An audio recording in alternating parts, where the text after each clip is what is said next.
But it is an honor to have this conversation. As I mentioned, I actually had the pleasure of meeting Dr. Paul Leonardi when we were at Northwestern. He was a professor there, and I was a huge fan of his research and work. And we're really delighted to get to have this conversation together today, where we are going to be talking through this very complex question right now of how do we navigate AI, knowledge, and human connection. And it's at a time when our world is changing very rapidly, as we'll be talking through today. There's just constant change. I think organizations, like many of you on the line, are probably trying to figure out how do you best leverage technology, and how do we also really understand the role that AI can play, where it can really help us, and also where does it hurt us, or maybe where might we be cautious about how we're using it. So I wanted to start by just giving you an overview of who Dr. Paul Leonardi is, and I'll also share a little bit more about myself. But Paul has done many things. He is currently the department chair and Duca Family Professor of Technology and Management at UC Santa Barbara. And he holds this in the departments of technology management and communications. So it's a pretty cool combination of both the technology and the behavioral side, which was similar to my PhD program, and where Paul was leading as well. His research and teaching and consulting is focused really on helping companies leverage and share knowledge more effectively. And he's interested in how implementing new technologies and harnessing the power of informal social networks can help companies take advantage of their knowledge assets. He has authored many papers. It's over 70 across all kinds of amazing journals like the Harvard Business Review and MIT Sloan. He's also written in a variety of different fields, which I find very impressive, in management and communication and information systems. He's also published a recent book with his amazing co-author on car crashes I'm sorry, that was one of the That was an early one. Peterson wrote. Yeah, The Digital Mindset is your book, which we're going to also feature a little bit more later, because I think it is very, very relevant to this conversation, and I think will be good for folks who care about this topic to hear about. And it is what it really takes to thrive in the age of data, algorithms, and AI, which he co-authored with Dr. Sadal Neely, and it is available now. So we'll share more and also put more in an email follow-up afterwards.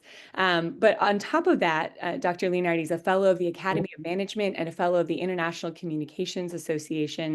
He's won many awards for this work, like a long list of them that is maybe too long to list all, but an incredibly impressive amount of work that he's done and has been commemorated for, as well as his work in helping to really be a mentor to graduate students, which I got to feel the personal rewards of, but I know many students have gotten to experience that as well. And on top of that, he has worked in practice with many companies. So he's consulted with companies like Google and Microsoft and GM, Cisco and YouTube.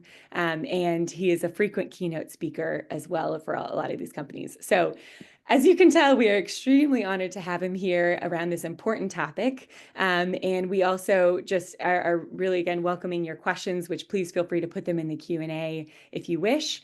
And on top of that, I just wanted to, well, I'll share a little bit more about PairUp, but just to introduce myself, if you don't know me, I'm Emily Harburg. I'm one of the co-founders of PairUp, which is a company focused around helping organizations better leverage their internal knowledge. And we really have a focus of harnessing the power of AI and humans at the center of that work. So very excited to be here. Thank you again, Paul, for taking the time to have this discussion. I just wanted to start with understanding, like, why do you care about this topic? Can you share a little bit about kind of why you're passionate about this?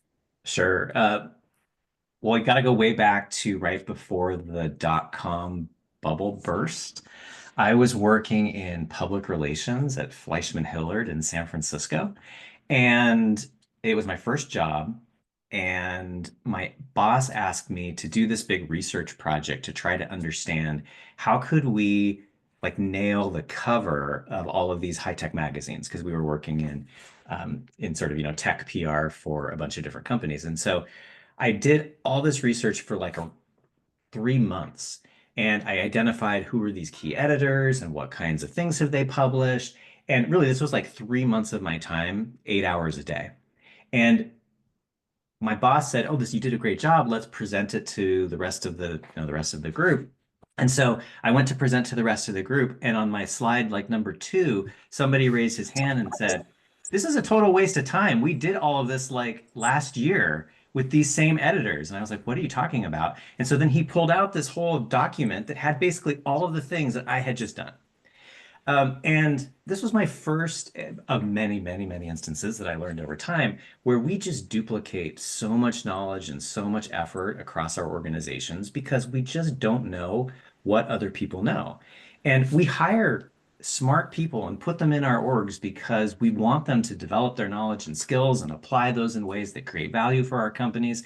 And then we don't figure out how do we leverage that knowledge and use it across the different departments or initiatives that we have going on. And like I I'm an optimizer. That frustrates me to no end, that we're doing all of these great things and hiring these smart people, and then maybe the knowledge that they accrue or that they build, we leverage for like a little fraction of what we could be leveraging it for. And so that's what really motivates me. Is like, how do we help organizations to not only develop knowledge, but to use what they know and use it consistently across all different parts of the company? So that's what gets me excited, and that's where I've spent most of my career trying to research and understand how do we do that better. Amazing. I love it. Thank you. And yeah, couldn't agree more. And it's a challenge and it's Yeah, hard for for organizations sure. as well. So, can we talk a little bit about what is knowledge sharing? Like, I know that Mhm. as it's a concept that is not always familiar to folks. Could you share a little bit about how you would define it? Sure. Well, I know we have a lot of people on the webinar today that are experts in this area, so I don't want to cover too much territory that is going to be boring. But I think if you take sort of the general idea that most leaders in our organizations have about knowledge is, they're sophisticated enough to know that we have kind of knowledge about what, things that we develop and knowledge about how, right? So how do we do things? Like how do we put knowledge into practice? And when I talk to a lot of senior leaders, that's what they tell me, right? When we talk about knowledge management, it's like, oh, I get the knowing what and the knowing how. Like those are two different components. And some are even a little bit more sophisticated and recognize that at least the knowing how part, contains both a explicit and a tacit component. And I know those are somewhat academic terms. If you're not familiar, the example I always give is that if you're doing a recipe for cooking, things Sorry, Paul, I think you got muted. Um, Go ahead. I got a There little you note are. that the host muted me. Sorry. Um, Anyways, what I was saying was if you think about a recipe, the ingredients list is what I think of as more explicit knowledge, right? Like pretty much everybody knows what a cup is. They know what sugar is. They know where they could go to buy sugar. But then you have the directions part of the list where it's like, whip those meringues into stiff peaks. And what does whip actually mean? How's that different from beat or mix? That's the more tacit component of knowledge. So I think those are the kinds of the distinctions that most people are familiar with across our organizations. But knowledge is a lot more complicated than that. Real knowledge is what academics would say is enacted in practice. And I know that sounds like a funny, like, well, what does that enacted in practice means? But real knowledge is about knowing how to do something in a context that we've never really seen before, right? So it's taking the things that we know, the information, the data, the prior know-how, and being able to do something with it when the world has changed. Um, and we have to figure that out. So that's really important, right? Is knowing how to do something in a context that we've never experienced before. I think that's one way that I really define knowledge. Another way to think about knowledge that's really important is that most knowledge in our organizations doesn't exist in anything. And what I mean by that is it's hard to capture knowledge and put it in a database or put it in a KM system. We think that people have knowledge in their heads, which is somewhat accurate, but not entirely. I think it's really most effective to think as knowledge existing between people. And what I mean by that is that a lot of what I know, I show and I articulate when I'm trying to communicate to someone else in solving a problem. And so we'll get to this later, I'm sure, in the questioning. But when we think of knowledge, it's like I need to extract it from somebody's head and put it in a database or extract it from the web and get it into documents. We're missing the fact that most of what we know is actually constructed as we're interacting with other people. So we'll get back to that in a minute. And then the last thing that I just want to say about knowledge is that we often think about direct or instrumental knowledge, like the recipe example I gave, right? Do you know what the ingredients are we need to put in, or do you know how to combine those ingredients? But what's really important in most of our organizations also is what I call meta knowledge. And that's the knowledge that we have about who has what kinds of instrumental knowledge and the knowledge that we have about who knows other people across the organization. And that meta knowledge, the knowing what and knowing whom, is so important because as we know, as leaders, as individual contributors in our workplaces, in order to find and get the knowledge that we need to know who might have it and how do we get to it along the right sort of paths in our networks? Because it's difficult to ask somebody for something, to invest the time to give it to us. And so knowing not only where things are, but how to get to them is a significant portion of organizational knowledge that we often overlook. So I know I've given lots of different ways of thinking about what is knowledge, but my goal is to illustrate that knowledge and the management of knowledge is much, much more complex than I think most people give credit for. And that means that it's really difficult to reduce to having a very specific knowledge management plan and having a set of documents or tools that we think are going to encapsulate it and be able to communicate it to others. Yeah, thank you, Paul. And I know we'll get to a question a little later around how do you actually talk about this with leaders and of Right. organizations and senior leadership when it's hard to sometimes really explain it, and because it can mean a variety of things and is really can be hard to fully understand and tap into and leverage. So we'll talk more about how to best justify and talk about it with leaders as well. Can we talk a little bit about some of the barriers that organizations face in effectively knowledge sharing, and any thoughts around ways that we could better address those barriers? Sure. Four barriers come to mind. So the first one is that our organizations are siloed, and they're siloed by design. And the problem is that most problems that we have to deal with need knowledge that exists across the different silos. But because we interact with the same people, because we have different kinds of jobs and responsibilities that don't necessarily move very easily across those silos, knowledge gets stuck in different parts of the organization, and it becomes difficult to see the forest for the trees. So I would say that's basic problem number one. And it's not a problem we're likely to undo anytime really soon, even when our hierarchies flatten. And part of the reason that we're not likely to undo it is because there's the second issue. And the second issue is specialization, right? That we are an increasingly specialized workforce. We hire people because they have very, very specific kinds of skills. And when you develop specialized skills in an area, it is difficult to communicate what it is you're doing and to talk about the knowledge that you have. You know, there's a lot of research that's focused on what's often called the curse of knowledge, right? Meaning that it's so obvious to me that this is knowledge in my domain that I forget that other people don't understand the same things I understand. And so I don't communicate a lot of base assumptions or premises. So specialization is another barrier to the effective transfer of knowledge. A third is what I would say is sort of ego or the feeling of a loss of power. It's really difficult for many people to admit that they don't know something. It's also potentially embarrassing, or you fear that you're going to lose status by asking for information that you don't have. And knowledge gets stuck in different parts of our organizations because we feel uncomfortable about really being vulnerable and saying, I don't know this, and I need someone to teach me how to do this. And that leads to also us not necessarily being aware of who has what kind of knowledge, that meta knowledge I discussed before, if we're not willing to really be explorers and go out and ask and try to figure out where does knowledge exist in our organizations. And the last major barrier, the fourth one I would say, is technology. And I know that may sound a little counterintuitive since, you know, you and I are both very interested in technology and knowledge management, but so many, and I'd say almost most of the organizations that I consult with suffer from an over reliance on technology as a panacea for managing knowledge. And the reality is, and Emily, I'm sure you've experienced this also, that people don't like, I'd go so far as to say, most people hate going to systems to try to find knowledge. Like, we don't want to go to a machine. We want to talk to other people. You know, if you, why is there let me Google that for you.com, right?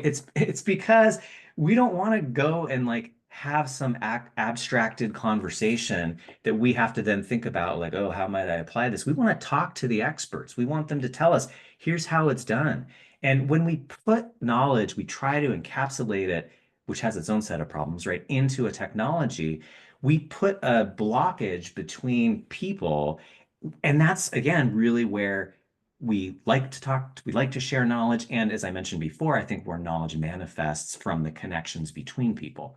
And so I'm not anti-technology in any way, shape, or form, but the traditional ways that we've tried to create systems of documentation, make sure that when people are doing their work, that they then stop and then write up what they did in their jobs and put it into a system.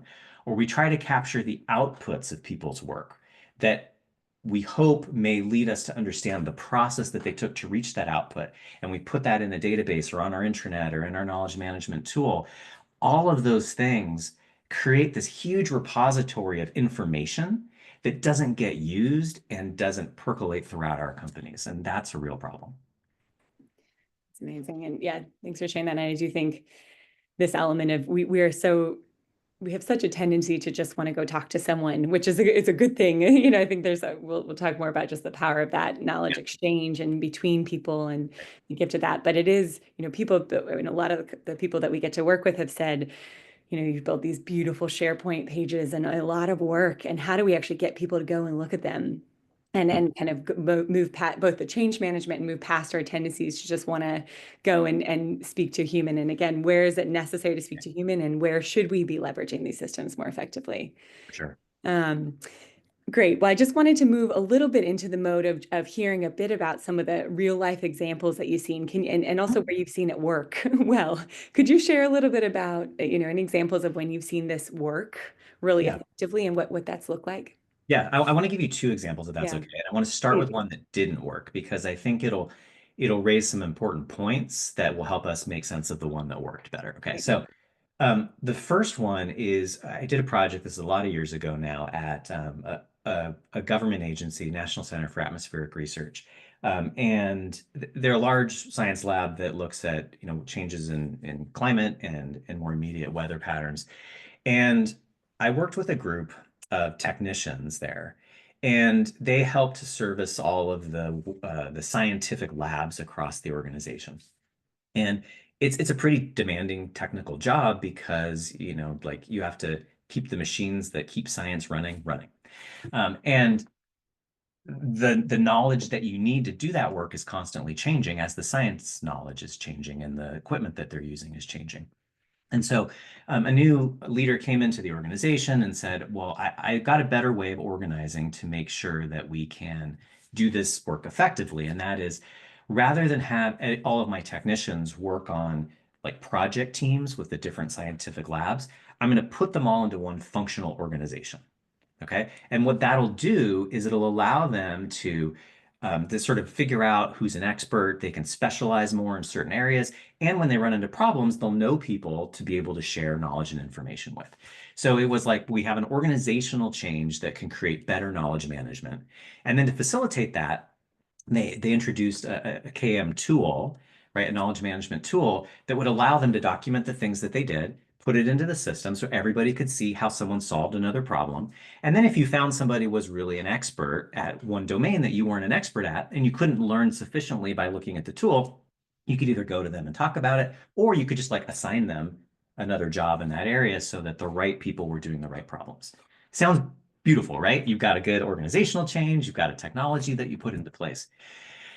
But what we found, right, as my team was watching this process unfold over a period of 6 months, was that the evolution of the way they use this new knowledge management tool shifted in what I came to learn over the next 20 or so years was a pretty predictable pattern that I'd see unfold in many places. First, when people didn't know what other people had expertise in, they used tenure seniority as a proxy for expertise. So initially they would go to whoever what they thought was the expert, right? And because they were the most senior and they'd ask them for information or they'd assign them certain jobs. But as people began to try to document what they knew in this system over time, they realized that a lot of the more junior people in the organization had more technical expertise at solving problems than the senior people did. And what that meant was they started to assign junior people some of the more interesting jobs, or they would go and consult with the junior people rather than the senior people. And the senior people got really annoyed and frustrated. And the most senior woman in the organization quit. And she said, I just feel devalued, right? Like people used to come to me and ask me for help and information. I'd get assigned these good jobs, and now I don't anymore. And the leader of this organization was really excited and said, like, well, this is great because she was clearly one of the lowest performing folks. She didn't know anything, right? So she's gone. Great, I can take her salary and hire two more junior people with it. But as we tracked the performance of this group over time, what we realized was the customer service evaluations just kept plummeting. And that was because the most senior person had a lot of important knowledge that wasn't captured in that tool.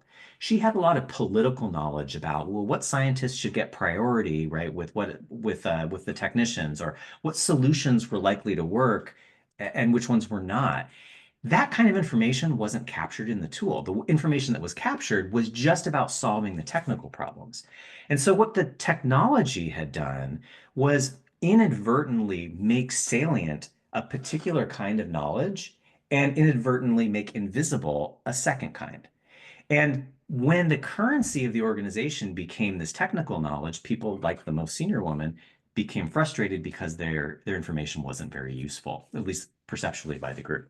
So what we had to do was work with that organization to figure out ways that they could also begin to capture and make salient this more cultural, political, organizational knowledge. And once they did that, there was kind of a readjustment of what that status looked like. So it's really a cautionary tale that what we make visible, we make valued in our organizations. And we have to be really careful when we're creating an organization or when we're designing the right technologies to put in place that we're promoting the kinds of things that we want, right? Or else we can have this sort of failure. The silver lining in this one was the woman that was hired back got a 30% salary increase as a result of it. So not all negative. Let me give you my quick other sort of positive example. So this one, I worked with Discover Financial Services, and they're an organization that has many different departments scattered across their Riverswoods headquarters north of Chicago, but also in different locations around the country. And they began to realize that we have so much expertise in these different areas, but we're not sharing it really effectively. And so they wanted to implement a knowledge management tool that would allow them to share knowledge and information together. And so I worked with them to get this tool up and running, and the results were pretty meager at the beginning. And it was meager, I say, because what Discover expected would happen was that people would document the things that they did, or they would upload documents and outputs of, different projects that they had worked on so other people could see how to do something. But as we talked about before, where people don't like to use these systems, not only would people not document the stuff that they did, but nobody would go there to look for documentation about it. And it wasn't working well. What I encouraged them to do, though, was to open up the system to make it much more social, right? So that they, rather than people uploading information about what they did, that a lot of the communication that would typically happen in email or chat or whatever now would become public on the system. And what that did was it allowed third parties to see what two other people were talking about. So you could see that, your colleagues in the marketing group, right, were talking about how to create these certain promotions, for new spending classes. And you could say, Emily has knowledge about this topic and Paul has knowledge about this topic. And so if I run into a similar issue, I can go to those people and ask them questions. And we ran a bit of an experiment at Discover. And what we found was that when we started using the tool in this way, not to try to connect people to knowledge, but try to connect people together to produce knowledge that other people could see, that our ability to identify experts increased by about 30%. And our ability to find the people, like get access to the people we needed, improved about by 80%. Huge increases that we didn't even expect would be that large. But I think both of these examples showcase how knowledge is embedded in people and embedded in relationships. And if we change the nature of what people know, we change the nature of relationships. And if we don't connect people together about what they know, um, we don't utilize the full realm of expertise that we have, and it makes it difficult for us to be able to create new insights in our organizations. Amazing. I love that. And yeah, it is such a, I mean, so much of our value in companies is our knowledge and is kind of this relational exchange. And so I think, yeah, there's just such a important balance. I love the difference in that second story of how to actually really harness that and use that, and then the way that you understand the value of sharing that knowledge as well.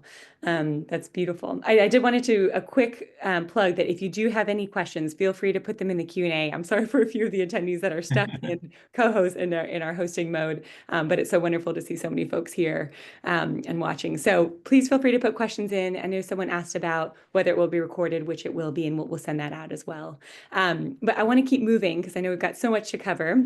I wanted to ask a little bit around how do you see generative AI right now shaping the way organizations are capturing, managing, and sharing knowledge? And kind of what are you seeing of the role in AI in this space right now? Yeah, great question. So AI is all about data, at least as far as I'm concerned. As us as practitioners or operators and organizations need to be thinking about AI as it relates to data, right? If you're a computer scientist, you think about how you build the models and how you train them. But there are two kinds of data with relationship to knowledge management, I think, that are really important. The first are the formal documents that we have in our organizations, right? And we produce lots of these. Think if you're, you're a big bank like Merrill Lynch, right? Yeah, and you have capital structure reports, right, that you produced for years and years on markets. That means we know a lot about markets internally within Merrill Lynch. Those are formal documents, right, that can be useful in fine-tuning our models, and we can talk about the specific technical issues surrounding AI in a bit. But formal documents are really important. I think most companies recognize that at this point. That like we have all of these things, and so maybe what AI could be really useful for is delving into a bunch of these different documents that we have to pull things out and push them to people. But there's a second source of data that I think is even more important than our formal documents, and that's what I call our digital exhaust. And that's the metadata, right? The byproducts that are produced through all of the different communication platforms that we have in our organization. Think of Slack or Microsoft Teams, right? That just like the question that we just got, that this Zoom call or the Zoom webinar, right, is going to be recorded. We communicate in all kinds of different ways across our organization, and we are producing and sharing knowledge in those communications. 20 years ago, we didn't capture any of that really, right? Like maybe it happened through email and that was about it, or somebody on, SharePoint like responded to somebody else's comment, but that was it. Now we have all kinds of tools to capture that exhaust, right? The byproduct of these communications. And so this is a second huge important source of data that we can use AI to leverage when we're thinking about how could AI help us to create knowledge. Okay, so that's really important, is that we need to focus on the kinds of data sources that we have. Now, I think it's also really key to remember that at the core, AI, whether we're talking about generative AI or more analytical AI tools, is really a prediction machine, meaning that AI is identifying patterns that exist in our data. And to the extent that it's generative, it's using those patterns to try to produce something for us at any given moment. What this means is that both those formal documents and the digital exhaust that we have contain lots of potential to pull pieces of knowledge and information together and to serve them up to people that need them at particular times. Okay, so that's kind of the first big thing I want us to think about when we think about AI. The second is that because AI is a prediction machine, we could think about being more proactive in the delivery of knowledge when people need it. So you can think about, are there potential times like in our workflows that we need knowledge, right? We need certain kinds of know-how. And can we deliver that knowledge to people that don't necessarily even know that they need it at that particular point in time, right? Our current model of thinking about knowledge management is that I run up against an issue that I don't know how to solve, and then I have a place that I could go to try to find either documents or other people that could help me. What if we could reverse that and say, it's not my job to go seeking knowledge, but rather I could use AI to push knowledge to people when they're likely to need it. And the prediction capabilities of AI have tremendous potential in helping us to do that. Um, the next thing I would say about AI is that AI can help us to remember what knowledge we have in our organization. And I use this term remember sort of purposefully, right? If you think about, well, what is a member? A member is a part of a whole, right? So we have all these pieces of information that exist, none of which is knowledge by itself. When we remember something, we take those pieces and we put them back together. So the question is, do we want to use our AI tools to help put them back together as they were originally intended? Or could we potentially use our AI tools to put them back together in new ways? Meaning that I could take something that came from one part of the organization and something that came from another part that are stylistically similar, right? Or dealing with similar issues, but in different contexts, and be able to put them together in ways that actually are creating new forms of knowledge rather than just repeating or regurgitating things that we already know. So I think those are interesting and provocative ways that we might use AI, but also to make sure that we're capturing or finding that knowledge that exists between people, right? By using tools to capture those communicative interactions between individuals and use that to say, hey, Emily knows this, Paul knows this, or here's something that we as an organization know because it was produced in an interaction between Paul and Emily. All of these are, I think, very promising directions for AI in our organizations right now. I love it. And I do think, I mean, we often talk about what are the things that humans should do only, and what are the things that AI should do that we either aren't that good at doing or just are hard to see and hard to actually process and analyze across. But yeah, that's a beautiful, I mean, a very hopeful picture of AI in many ways. And again, understanding its limitations and where it can come in. So that yeah, thank you for that. Um, Mhm. I did want to ask a little bit around kind of the risks of relying too much on this, because I know we think about this a lot as an organization. Again, what are the things Mhm. that, again, humans should just only do? And I did want to say also, I know we have a lot of KM folks on the line, and I think of knowledge managers as almost these cartographers who are understanding this beautiful picture of all the knowledge that's sitting in an organization to share it. But yeah, I just wanted to hear your thoughts around kind of what are the limitations or some of the things we should be cautious about. Sure. Well, I think that the obvious one that most people are talking about now, of course, is just accuracy. So, do we have the right data? Um, do we have the accurate data? Do are the models hallucinating when they produce outcomes or outputs for us? So I think those are some obvious ones. Let's not dive into those because people are already talking about those. Let's talk about ones that are less obvious. One that I see a lot is the fact that many people in our organizations are using a search mentality when they're thinking about using AI, and generative AI in particular, right? So search mentality is like, well, I type something in like to my Google prompt, and that Google's going out and it's finding something that exists and it's bringing it back and giving it to me. That's not the way generative AI works. Generative AI is not going out to the web and finding something and bringing it back to you. It already has a huge data set in which it's identified, right? Because it's pre-trained, it's identified patterns that exist in those data. And so when you put in a prompt, it's creating something new that's likely to be useful to you given the prompt that you provided. So it's actually producing something new every time. And when I do consulting around Gen AI and companies, one of the things I try to remind people is that everything that Gen AI produces is a hallucination. Everything, right? And what we say is, when we say it's hallucinating, what we really mean is that the associations that it's identified don't make sense given my knowledge or given the cultural framework of my organization. But it's always putting something new together every single time. Some of it we'll just say is useful and some of it's not. So when we think of what AI is doing as search rather than production, that limits our ability to use it effectively. Another problem that we haven't really seen to be a huge problem yet, but it's going to be, and this is where KM leaders, I think, need to really be thinking about this, is the issues of model collapse and synthetic data. So when you have AI that produces outcomes, remember, again, it's not going out to the web and finding something, it's producing something. And that production then gets put into the data set upon which the AI is trained, right? So let's say it becomes a document in our organization, right? The output of AI, and then we fine tune our models on that document. We're just consistently producing new insights based on documents that AI itself has produced. And what the scientific research shows is that if you do that too many times, so synthetic data produced by AI, and you reproduce it too many times, models begin to produce gobbledygook, right? They're not useful. They fall apart. And we're just in the early stages of starting to kind of produce a lot of AI generated synthetic content. But if we get too much of that in our organizations, like what's going to happen to what we're able to know?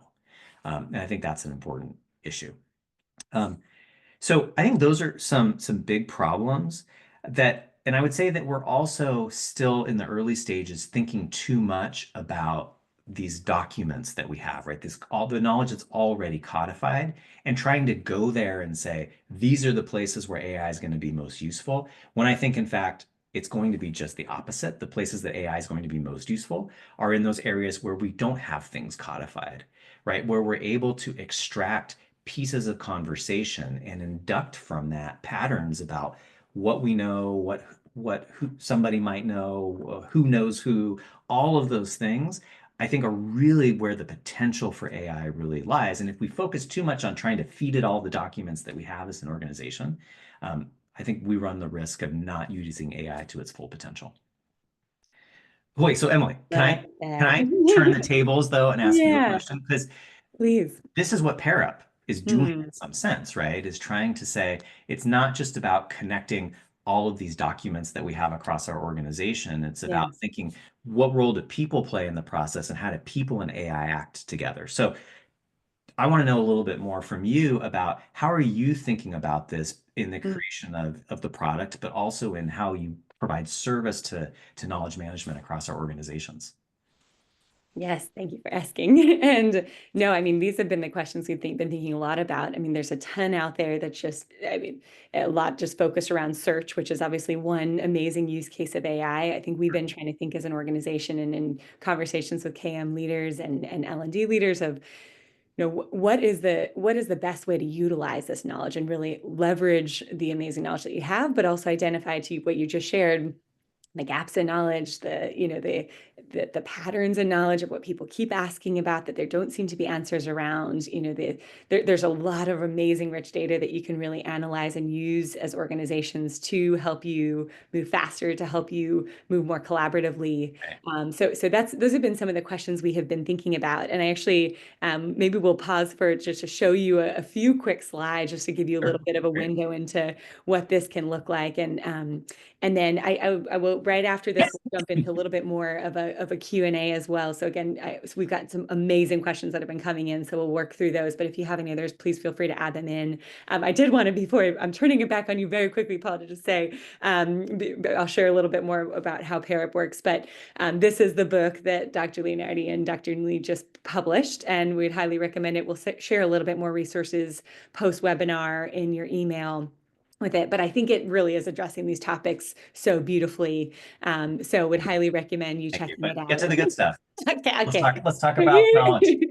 Let me share with you a little bit about how we're approaching some of these complex questions. And as mentioned at PairUp, we're really thinking about how to help leverage and optimize organizational knowledge. What that looks kind of, I'll share more tangibly a few examples of what that's looked like for organizations, but just at a high level, that has been meant for us, really looking at how can we leverage this balance of AI and humans to help teams harness their knowledge, like actually find the right insights from their data, from their organizations, so that they can work more collaboratively, work more efficiently, and also make better data-driven decisions. And so I would love to meet with folks one-on-one if you're interested to learn more. But just what this can look like at a high level is that, this could be around helping organizations better identify what are critical knowledge gaps, what are staff asking about that we need to document more on, or we need to make sure that there's trainings strategies around to make sure that staff have what they need. We're able to pull out, common questions and answers that are being shared so that those can be more easily shared and readily available for organizations and the nuances of them, beyond just kind of the answer. I know we have a lot of organizations like there's the garbage in, garbage out, Oh, yeah. sure, read through all the data, but there's actually a lot more complexity underneath that. So how do we help unveil that for organizations?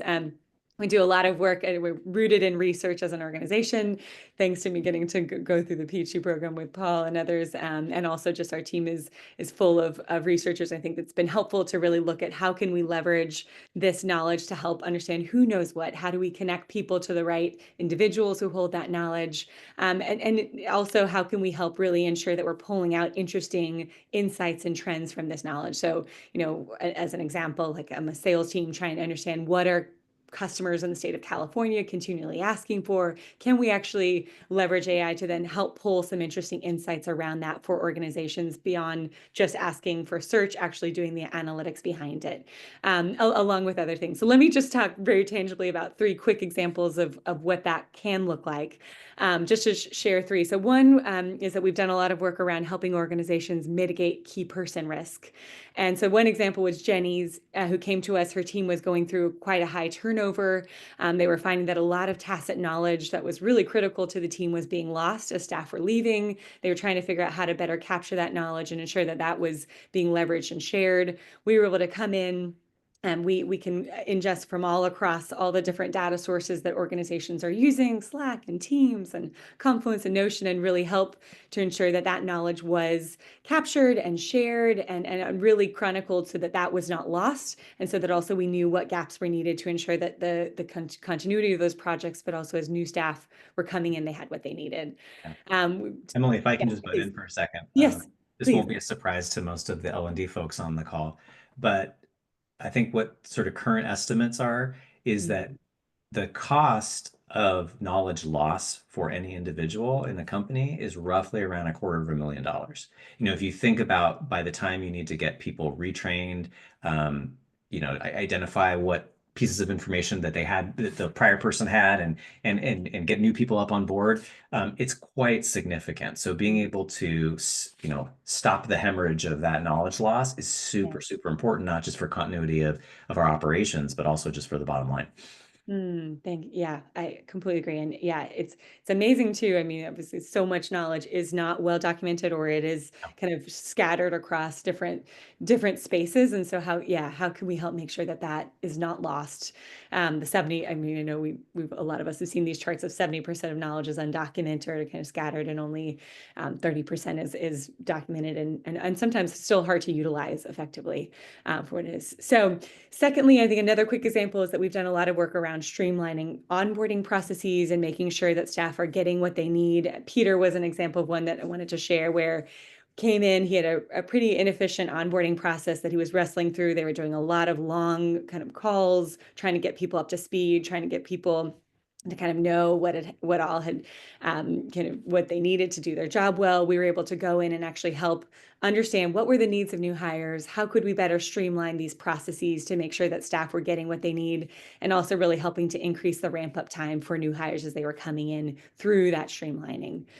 Another one that we've really looked at is how can we help provide better data-driven insights for critical decisions. I think Carmen's one that I like to share, where she was leading a sales team, more complex sales, where they were needing to kind of pull from a lot of information across the organization that was quite scattered in Salesforce and HubSpot and Slack and different systems. We were able to go in, pull all that knowledge into one central space, understand what were the key insights that could help our team as they're getting on a call know these are the things that we've done, these are the things that they've asked for, and really make sure that they're leveraging that knowledge. These are the people that I need to talk to who've worked with this organization in the past. So really ensuring that Carmen's team was ready and prepared for those meetings with clear guidance about how to make them effective. So that gives you a little bit of a snapshot. I think, again, our goal is really to make sure we're serving deep pains for organizations. And so we really want to help teams think about, we've got knowledge everywhere. Every call with the CAM leader and LD, it's like everything is scattered and everywhere. How do we help make sure that that knowledge is centralized and really used in powerful ways?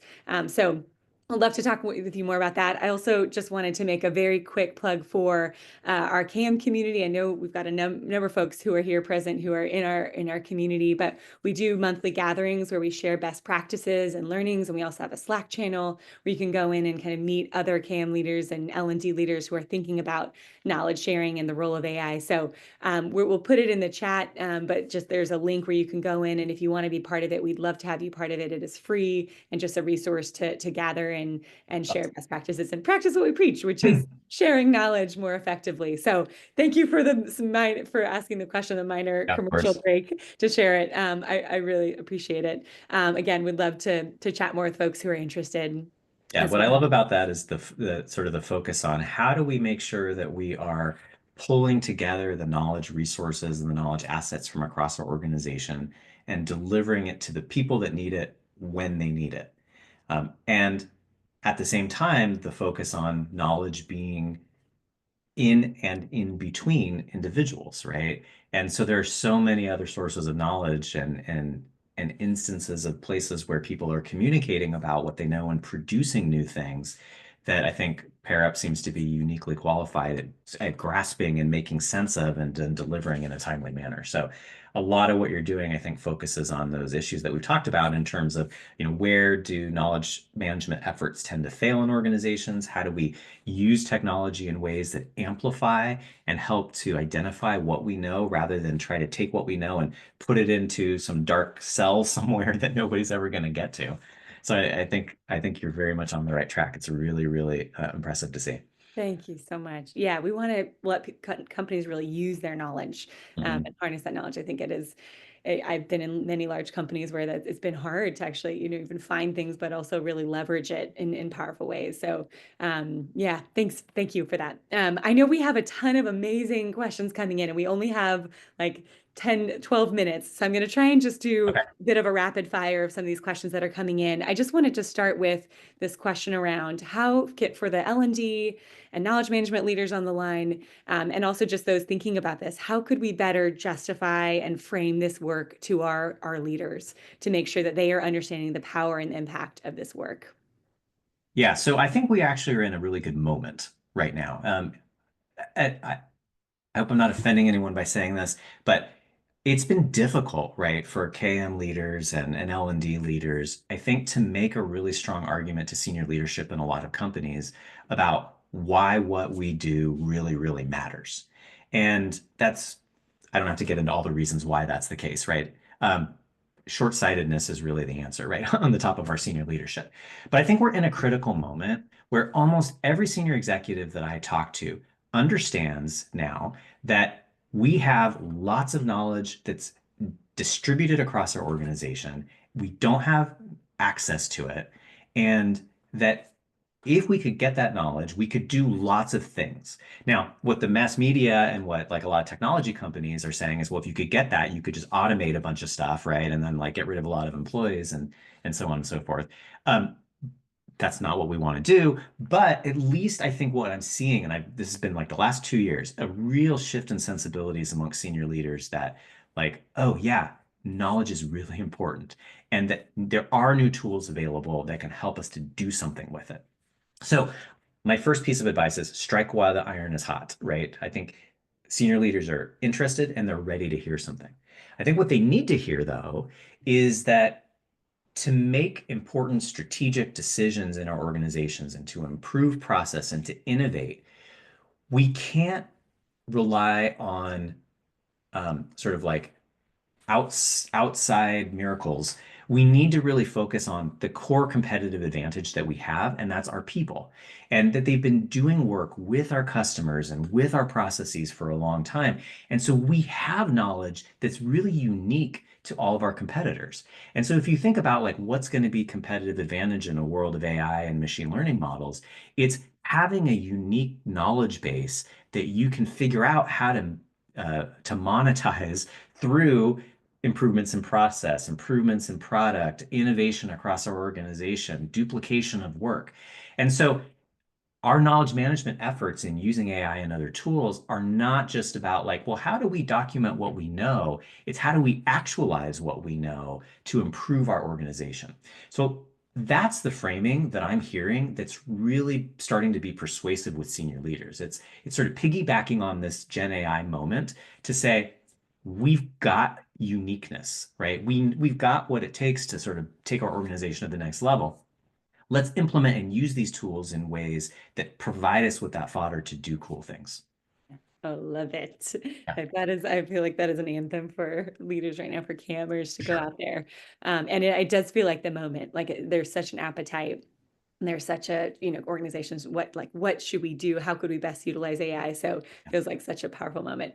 Okay, wrap it. I'll keep rolling Okay, through. Joseph asked a great question of if we consistently route individuals to a recognized expert, how do we create and identify new experts? Is there an element of explore, exploit, or purposeful serendipity that we should look for if we are orchestrating interactions? great question. I love it. So there's a balance, right, between, in sort of strategy research, we call exploration and exploitation, right? So, when you exploit, you sort of push people off to existing experts, and that allows us to just be really efficient. But unless we're exploring also new topics and new domain areas, right, we don't build and grow as an organization. And so we've got to find the right balance. Um, this is the same issue that that Joe's talking about, right, in knowledge management, which is to be efficient, we want to connect people with experts. But we also need to make sure we're unearthing, producing, and uncovering new forms of knowledge. And I think one way to think about that is, what is the kind of task that we're doing? So tasks that tend to be more routine or rote, um, that just need like existing knowledge to do them well. Those are the kinds of tasks where we want to be connecting people with experts, right? We want an expert to give us the shortcut. It's like I'm an educator. You could go online and you could take a bunch of courses on, LinkedIn Learning or look at YouTube videos or read a bunch of articles. And you could probably get what you could get in my class, but it would take you 20 times as long because you don't have an expert guiding you to like, how do you interpret this, make sense out of it? What are the important bits? So for routine kinds of activities, yes, like we want to route people to experts. But for new areas, right, that we want to be exploring and making sense of in our organization, this is where sort of finding out like, well, what do people know and what are the solutions that they're trying and what's working, what's not working, that's really important.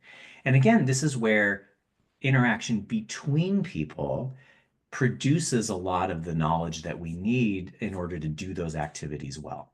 And so if we can find opportunities, right, to sort of look at, okay, well, like what were the things that Paul and Emily were working on together? Out of that, we see lots of new pieces of information or knowledge. And then it's our job as KM leaders or even in L&D to be able to say, look, we have expertise in this area that we haven't traditionally considered to be, the core of what we do. How do we propagate that expertise? How do we make sure other people know that we have it? How do we begin to apply that to product or to process or whatever it might be? So I think it's that balance between figuring out the tasks that we know, like there is kind of state-of-the-art knowledge about how to do this, route people to experts, and then be looking at what are the emergent interactions between other people to identify new knowledge areas we have, and then we can figure out what to do with those. Love it. Amazing. Okay, great. I'll keep rolling. Okay. Dennis is wanting to know, said one of the age-old CAM problems within orgs is keeping content accurate and up to date, cleaning out old irrelevant documents and discussions. As RAG-enabled generative AI tools make their way into orgs, won't this exacerbate the problem since it could make even more difficult to determine the original sources of obsolete knowledge? Could you Mhm. speak a little to that kind No, of yeah, worry? it's a really good question, Dennis. Especially if rags are using as training data our old emails, right, from 10 or 15 years ago, right? Like, it can go on forever, right? That we have lots of outdated knowledge that's not very useful. I think this is an area where we need to make sure that our KM professionals are working well with our teams that are fine-tuning models and building rag models inside our organizations. That we need to really have a good understanding of, like what are the areas that really matter and what are the areas that can sidetrack us?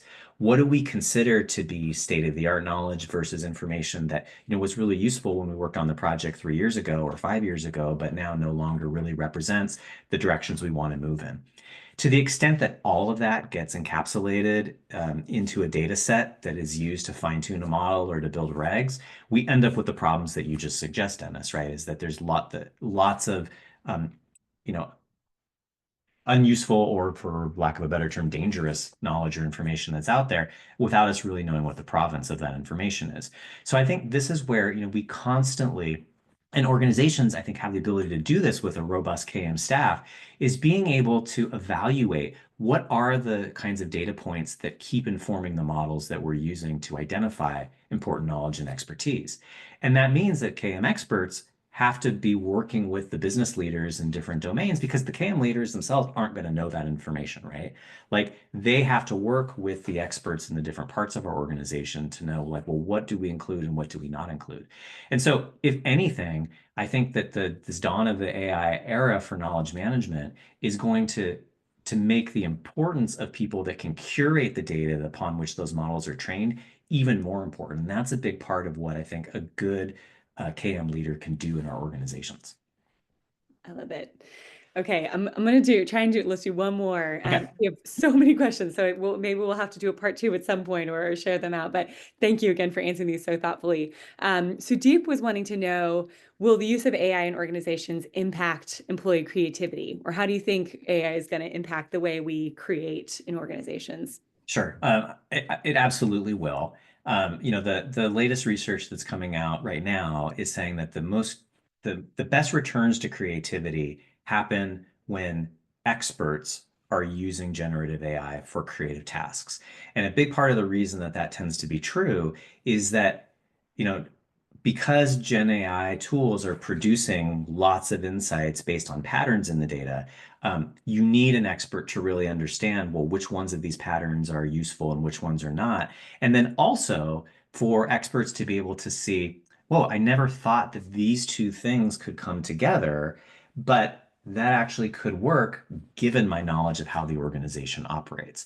So we're seeing the best outcomes accrue in creativity with experts. Now, that said, I think another way that we can really enhance creativity is by using models that are trained to identify similarities in knowledge patterns across different parts of our organization. So if you go way back to the example that I gave at Discover, where a significant advantage that came from people being on this tool and seeing what other people were doing and what they knew was they could say, somebody in a very different and distant department from me has done something that's actually applicable to my department. And I never would have thought of putting those together. That happened at Discover through serendipity and through experts kind of seeing patterns and recognizing that two different, seemingly disparate things could get put together. This is something, though, that we could start to do more at scale with Gen AI and its pattern recognition capabilities. But again, I think we need individuals that are trained with enough knowledge and existing expertise to be able to recognize the utility of those patterns to do something with them. So those are just some initial thoughts on how we might see Gen AI tools being able to sort of reshape how we think about creativity and how we produce creative output in our organizations. I love it. What a time to be alive. We're in the Yeah, midst of an amazing thing, for sure. amazing moment. Paul, thank you so much for these That's been my amazing pleasure. questions. I know, again, we had a lot more questions that we didn't get to address, but I did want to give a shout out that in the KM community next month, we're going to try and work through some of these questions as well. So please join us if you'd like to keep going and continue that conversation. We'll follow up with an email with more, again, about Paul's book, with this recording, and also with some more resources for you. We'd love to talk more with you if you want to talk about PairUp and also just hearing more about your needs and building community in this space. But thank you all so much for coming. Thank you so much again, Dr. Leonardi, Paul, for My being here. pleasure.